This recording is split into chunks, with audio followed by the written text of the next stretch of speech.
And it's embarrassing for me to be up here. You know, I'm going to see Putin. I'm going to Russia on Friday. I don't like being up here talking about how unsafe and how dirty and disgusting this once beautiful capital was.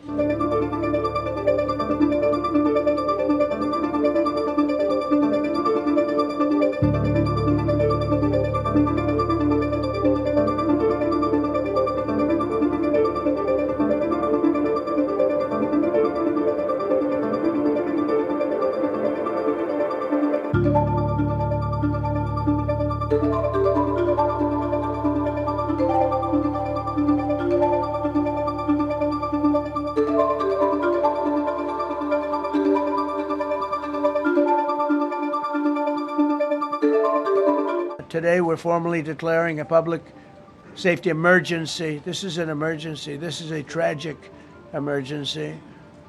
And it's embarrassing for me to be up here. You know, I'm going to see Putin. I'm going to Russia on Friday.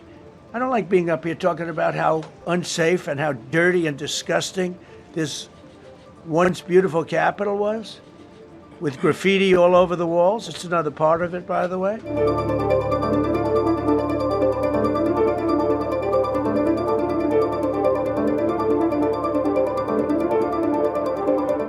Because we're talking about safety, but we're also talking about beautification. We have the most beautiful, potentially, capital in the world. We always had.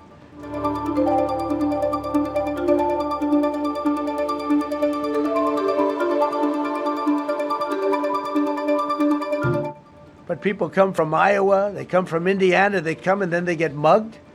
Not going to happen. Keep coming, because by the time you get your trip set, it's going to be safe again, and it's going to be clean very quickly. We're going to replace the medians that are falling down all over the roads. We're going to replace the potholes. We're going to put a nice new coat of asphalt over the top. No, we don't have to rip the road out and spend 7 years building a new road because they cut everything. Because some designer said, well, we need a 1/4 of an inch more turn for safety reasons. No, we're going to do it right. We're going to get it done quickly.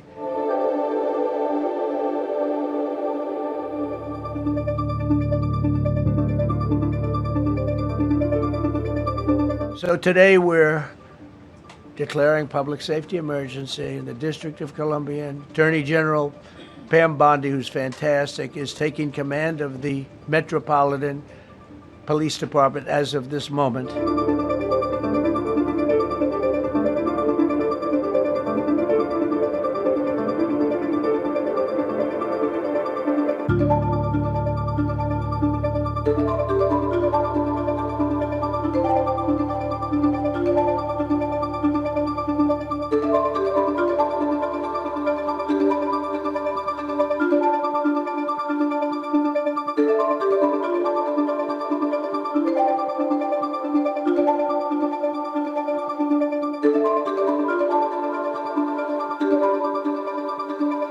Well, now to the war in Ukraine. US Vice President JD Vance has attended an emergency peace summit with European and Ukrainian leaders ahead of Donald Trump's one-on-one with Vladimir Putin. Here's what he had to say after the meeting.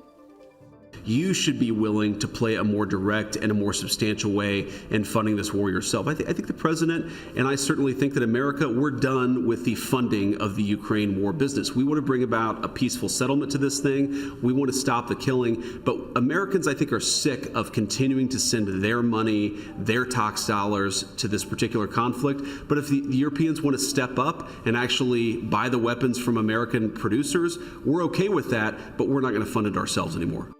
Now, it comes after 7 major European leaders issued a joint statement ahead of the summit saying the path to peace in Ukraine cannot be decided without Ukraine. Joining me now for more on this is President of the Centre of the American Experiment, John Hinderka. John, thank you so much for joining me. Look, the US has made it very, very clear it is done with helping to fund Ukraine. Europe, though, is expressing concern already. They want ironclad security assurances. Will they get it? How do you see this playing out? Well, first of all, the Trump administration has been clear all along that Russia is fundamentally a European problem, and the Europeans should be taking the lead in responding to and deterring Russian aggression. Donald Trump's position is really very simple. This war has been going on for 3.5 years. There have been over 1 million casualties. The Europeans are always cheering on the Ukrainians and saying, go to it, keep the war going. And Trump really would like to bring peace to that region. And whether he's going to be able to do that, I don't know. I think it depends on whether Ukraine, at the end of the day, is willing to make some concessions so that Russia isn't just walking away empty-handed after all of these years. Oh, so you think that Ukraine is going to have to make some concessions? I mean, the other thing is can we really trust Russia as well? Well, of course we can't trust Russia, Danica. Nobody trusts Russia, but nevertheless, they are war weary. They have got to want this thing to come to an end, but they have to get something. Some years ago, Russia marched in and seized Crimea, and they've held on to Crimea. Nobody's talking about Russia giving Crimea back. And I think the path to peace here probably lies in a ceasefire line, and ultimately a line basically corresponding to where the armies are, which is what usually happens. And that means that Russia would gain a little bit of Russian-speaking territory there in eastern Ukraine. If Ukraine is not willing to agree to that, it's very hard to see how this war ends.